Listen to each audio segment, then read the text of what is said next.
सब लोग नाव में बैठ गए और नाव वाले से कहा पार करने का कितना लोगे? बोले 1.5 रुपया।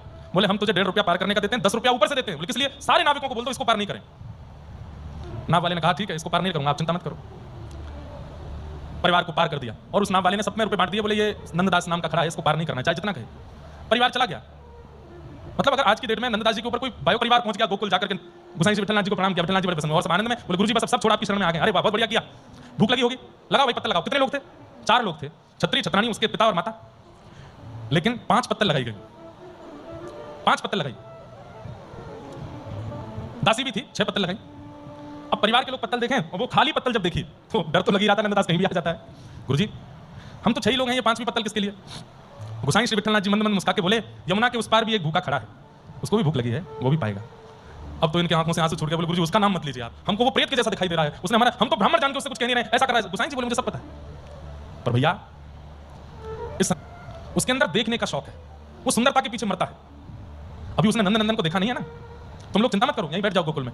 अब 2 दिन का समय दो, 2 दिन बाद अपनी देखने की भी इच्छा प्रकट हो जाए तो हमारा नाम बदल देना। और हमने नाव भेजी उसको बुलाने के लिए। बुलाओ। एक नाविक गया, नंददास सुबह से बैठे थे, हाथ जोड़ रहे थे नाव वालों के, कोई भी उनको पार नहीं कर रहा था। तब एक नाविक आया, बोले गोसाई श्री विठलनाथ जी ने नाव भेजी है, तुमको बुलाया है गोकुल, चलो। आप गोकुल पहुंचे, गोसाई श्री विठलनाथ जी के सामने जैसे ही पहुंचे, गोसाई जी का दर्शन किया। कहो नंददास कैसे हो? आपको मेरा नाम कैसे पता? मैंने तो ऐसे बोल दिया, तुम्हारे मुख से लग रहा था कि हम नंदन के दास हैं और तुम उनके प्रेमी लगते हो। तो नंददास बोला कैसे हो? अच्छे, प्रसाद पाओ, प्रसाद पाओ, चलो आओ तुम्हें दर्शन कराता हूं। और आपने नंददास को ले जाकर के ठाकुर जी के नवनीत प्रियालाल, विश्व के सबसे पहले लड्डू गोपाल नवनीत प्रियालाल, इतने से हैं, अंगुष्ठ मात्र, आज भी नाथद्वार में दर्शन होता है उनका। श्रीमद वल्लभाचार्य महाप्रभु के सेवा के ठाकुर जी इतने से ही हैं बस, और उनकी ही झांकी है। शोभित कर नवनीत लिए घुटनों में चलते रहे तन मंडित गोरोचन तिलक किए।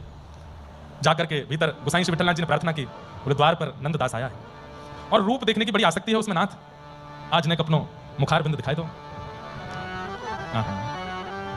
आज कृपा कर दो ना नाथ। ऐसी आसक्ति, ऐसी दृढ़ता किसी को देखने की मैंने पहली बार देखी है किसी में।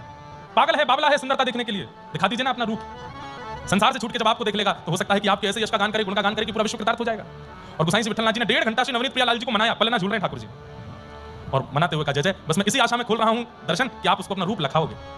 और जैसे ही कपाट खोले हैं, पलना पर ऐसे हाथ में नवनीत लिए और एक हाथ नीचे है, 2 घुटनों पर ठाकुर जी सुंदर यशोदा मैया की चुनरी पहने, छोटे से लड्डू गोपाल झूल रहे हैं झूला। और जैसे ही कपाट खोले, नंददास जी ने नेत्र खोल करके सामने देखा।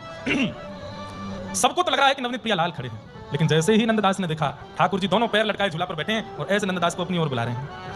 ये झांकी जब देखी ठाकुर जी की अपनी ओर खींचने वाली, नंददास के तो रोम रोम कंपित होने लगे, उनको देख ही नहीं पा रहे। रसिक भगवत द्रग दई असी एंच के मुख में आने लखी जन लाल की मुस्कान।